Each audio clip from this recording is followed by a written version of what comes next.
Uy, good morning mga kabigas. December 6 na naman po, araw po ng Friday. Halika, samahan niyo ako dito sa Intercity, sa Golden City, dito sa Bukawi, Bulacan, upang mag-update tayo ng mga presyo ng mga bigas dito sa, syempre, sa rice mill. So, samahan niyo ako ngayon, araw na to, at may pupuntahan tayong rice mill na sigurado magugustuhan niyo dahil sa bukod sa quality na, mababa pa po ang presyo. Kaya ano pang ginagawa natin mga kabigas? Halika, panoorin mo yung video na to. Tara!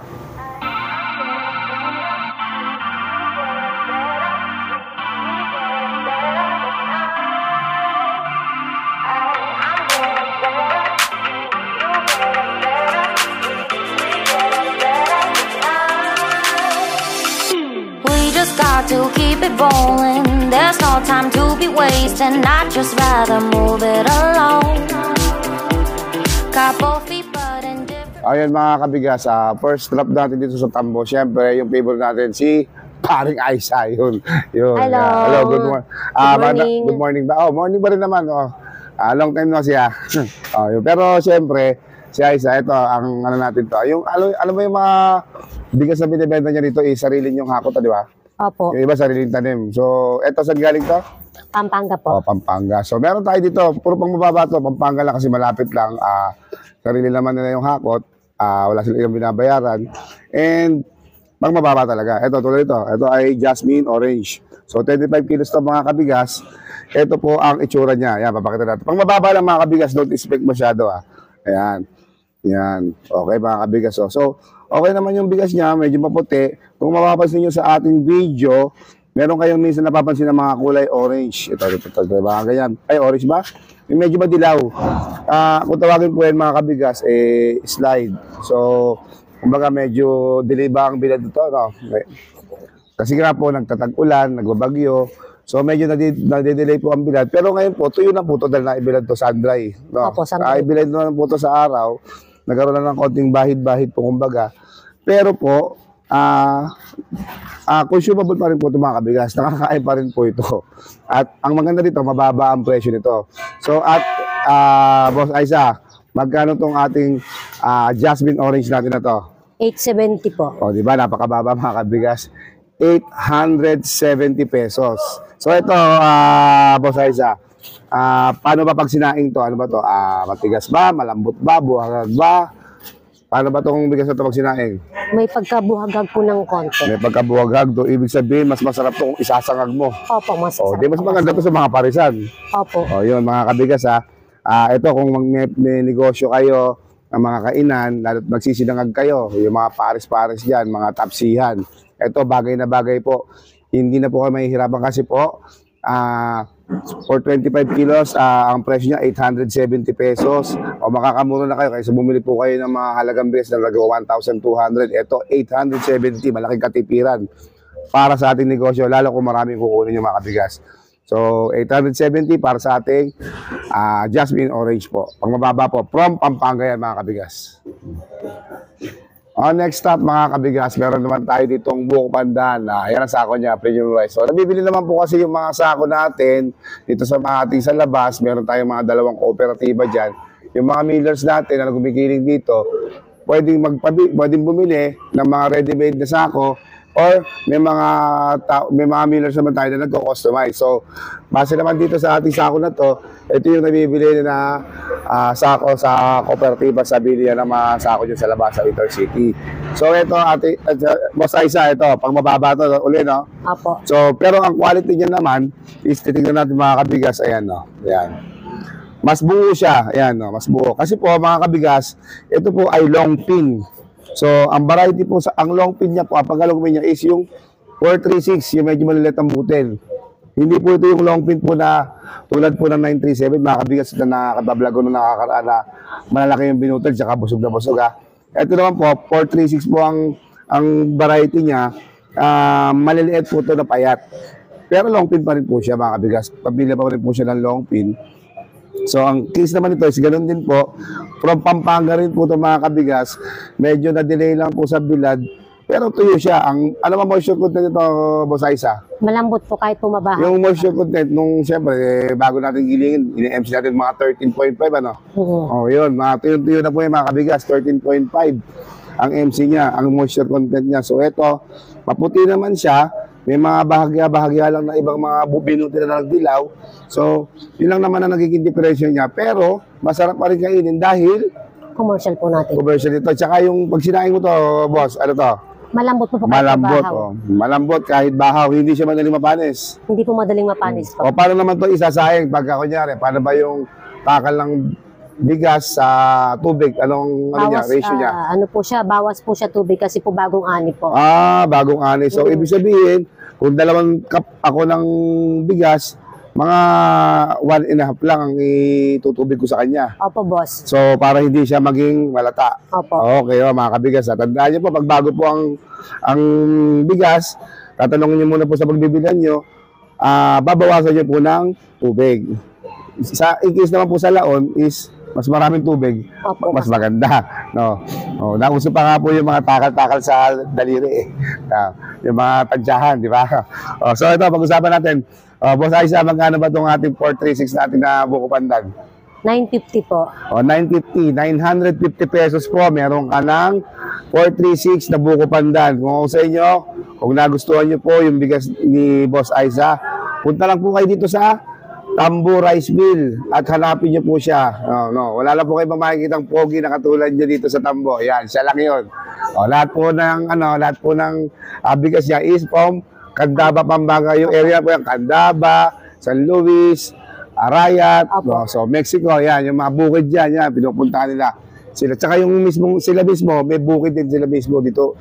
Hindi na po nila binibenta yung palay, sila na mismo gumigiling dito sa rice mill. Kaya makakasiguro kayo, direct po na sila mismo ang source o pinanggagalingan ng sarili nilang binibentang bigas. Okay. Thank you. Okay, boss. Maraming salamat ha. So, dating gawin, kukunin natin siyempre yung number and Facebook mo para makontakan natin mga avid subscribers na gustong bumili ng bigas mo na murang-mura talaga para abot kayo yung presyo. No? Sa lahat po ng mga sumusubaybay kay Sir Eboy, thank you po. Balik po kung hanapin niyo po ako, ang pangalan ko po sa Facebook is Kioske Eugenio. Pero yung pangalan ko po talaga is Aiza D. Guzman. Ang number ko po ay 0966-842-7159. Thank you po. Thank you, Boss Aiza. Thank you, salamat. Okay, next stop tayo. Yung pangalawang winner natin, si Ate Linggit. Ate Linggit, good morning. Hello, good morning. Ate Linggit, long time no kasi buti na, nakapag-vlog na ulit tayo dito. So, ano ba itong bigas natin? Ito ay kanin ni Juan Sinandoming. Kanin ni Juan, 25 kilos to mga kabigas. So, ito yung kanyang binutil mga kabigas. Hindi natin patagalin. Ayan, maganda naman. 1,050. Binigay na kagad yung presyo. 1,050 mga kabigas. So, Ate Linggit, anong variety to? Long grain yan, Ilocos. Ilocos rice po mga kabigas. So, yan, maraming Ilocos na nagpupunta rito. So, mga kabigas, itututok lang natin yung camera. Maputi. So, wala namang masyadong ibang maganda yung bigas niya. So, ano ba, Ate Linggit, yung characteristic ng isang Ilocos rice para alam ng mga viewers natin? Semi-laon yan. Malambot ang kanin kahit bahaw. Yun ang isa sa mga Ilocos distinct na properties ng isang Ilocos rice na hindi siya madaling mapanis at malambot. Kapag yung sinasabing bahaw sa mga kaibigan, yung mga ibang malalim na Tagalog kasi, yung bahaw kasi, yan yung kanin mo na leftover, kumbaga sa English, yung mga tira-tirang kanin, malambot pa rin siya kahit matira siya mga kabigas. So, goods na goods siya, no? So, 1,050 for this Ilocos rice mga kabigas. Nakalagay po siya sa 25 kilos, kanin ni Juan. So, yan. Kung magugustuhan nyo mga kabigas, punta lang po kayo dito sa Tambo Rice Mill. At hanapin nyo siyempre si Ate Linggit. Okay, yung pangalawang bigas ni Ate Linggit, itong kanin ni Juan pa rin. Pero special rice na yung nakalagay sa kanya. 25 kilos, kulay green na siya. Kanina, yung sako is kanin ni Juan. Sinandoming nga nakalagay. Kulay, ano siya? Orange ba yan? Basta orange yun. So, ito, kanin ni Juan. Special rice, kulay green sako po, 25 kilos mga kabigas. Ito ang kanyang binutil. So, Ate Linggit, ano bang variety ito? Ilocos din siya. Ilocos din siya. Rumble na long grain. Rumble na long grain, ano? So, magkano to? 1,000. 1,000. Hindi na natin patatagalin mga kabigas. For only 1,000 pesos, meron na po kayong ganitong bigas na Ilocos rice po. 25 kilos, kanin ni Juan, special rice po. So kung magugustuhan nyo, dito lang po yan sa Tambo Rice Mill. Ate Linggit, kunin ko na lang yung number, tsaka yung ating Facebook page, para, Facebook account mo para makakontak ka ng ating mga subscribers. 0969-4730-583. Tapos, yung Facebook mo ay, Crizamel. ano? Crizamel. Rizamel. Sige. Thank you din. Salamat. Okay, third po natin mga kaibigan, mga kabigas. Etong si Ate Ruby. Ate Ruby, good morning. Hello po. Ayun, si Ate Ruby. Ang ganda na Ate Ruby, no? So, Ate Ruby, balita ko marami ka na mga bigas at saka mababa pa. Marami po. Meron sige. pong pangmababa, may panggitna, may super, may denorado po. Okay, sige. Tingnan muna natin simula, no? So, ito ay Jasmine Red. Jasmine Red, Jasmine kuya. Red, 25 kilos din po ito mga kabigas. Ang kanyang binutil ay ito at tingnan natin. Yan. Neneng. So, ito po ang kanyang binutil. So, pang mababa lang ito, Ruby. Opo. So, ito ay 950. 950 at galing sa Ilocos. Ilocos. So, Ilocos rice din po ito mga kabigas. Pang mababa lang siya, kung nakapansin nyo, yung sasabi ko, meron siyang mga slide. Ayan, yung mga dilaw-dilaw na binutil na ganun mga kabigas. So, medyo pang mababa siya. So, 950 pesos. Ilocos rice. Ang kanyang sako ay Jasmine Red. Kung magugustuhan niyo mga kabigas, punta lang po kayo dito sa Tambo Rice Mill at hanapin niyo si Ate Ruby. Second natin mga kabigas, meron si Ate Ruby dito na Jolly Super 160. So, 160 yung bigas niya. Sigurado quality to. So, ito yung kanyang binutil. Ate Ruby, oh. Tingnan. Okay mga kabigas, so, napakaputi. Buong buo. Halos wala kang makita ng mga chok-chok. Ibig sabihin yung mga chok-chok, yung mga kulay puting maliliit, tulad ng mga dulo na yan. Pero bihirang-bihira. So ito yung super na super mga kabigas. 160 po talaga. So ito ay galing doon saan? Bataan. So from Bataan po ang kanyang 160. Napakaganda. Ruby, ang 160 alam ko isa sa mga variety na mahal. Yes. So pangalawa to sa Dinorado di ba? Opo, Sa 218. So ano ba yung distinct na characteristic ng isang 160? Bakit siya medyo mataas ang presyo? Ito po kasi ay super at naglalangis po ang kanin. Yun, yung sinasabi niya. Naglalangis po ang kanin ng 160 kahit isain nyo. At hindi naman siya ganun kabango tulad ng 218. Pero yung features niya, malambot siya. At saka yung makintab na makintab po siya mga kabigas. O Ate Ruby, magkano naman ang ating 160? Ito po ay 1170, may bawas pa po. Okay, mga kabigas 1,170. May bawas pa kung sakaling marami kayong kukunin. So, ang gagawin nyo lang is, pupunta kayo dito sa Intercity, hanapin nyo po yung Tambo Rice Mill, at hanapin nyo po si Ate Ruby, at sigurado kung marami kayong kukunin lalo, mas makakabawas pa po kayo in discount yung price niya. So, 1,170 para sa ating super 160 na Jolly na 25 kilos. Yun, 160 at sako. Okay. Okay po, last po mga kabigas. Meron po si Ate Ruby dito na Mindoro Dinorado. So, ito po yung mga sako ng Dinorado kung makikita nyo. Ngayon po lagi, yung ordinary na sako lang, kulay blue. So, ito po ay galing ng Mindoro na Ate Ruby. No? Opo. So, galing ng Mindoro. Tignan natin yung binutil mga kabigas.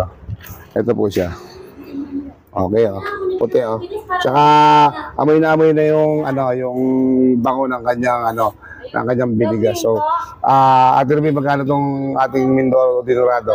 Ito po ay 1,250 ang kalahati. So, 1,250 para sa ating 25 kilos Mindoro Dinorado na yan. So, dito lang po yan sa Tambo Rice Mill. Okay, Ate Ruby, maraming salamat So, kunin ko lang yung Facebook mo, tsaka syempre, yung contact number mo. Ang number ko po ay 099-350-18564. Ang Facebook account ko po ay Angel Aldea. Okay, sige. Salamat, Ruby, Thank Sa susunod ulit. you, Thank you. Okay, mga kabigas, yung pangapat na interview natin dito pa rin sa Tambo Rice Mill. Ito si Ate Rose. Ate Rose, good morning. Good morning po. Ate Rose, balita ko meron ka isang dyan, mga bigas na Pero pakita mo kami na kahit ilan lang sa mga bigas mo, pwede ba? Pwede naman. So, ano ba natin dyan? Ito yung hobby. Hobby. Pang mababa lang siya. So, hobby, hindi siya po dinorado mga kabigas. Nakalagay lang po sa sako na to. Kasi, ma-maximize tayo ng mga tirang sako to. Aminado naman yan So, hindi naman, sa sako lang talaga, O, sako lang naman. Pero yung bigas, pinapakita naman na ito ay Rumble. Pang mababa lang. From, saan galing to, Rose? Ilocos to. So, Ilocos to mga kabigas, pang mababa lang. Sabihin na natin, ba't mababa? Magkano ba itong presyo nito?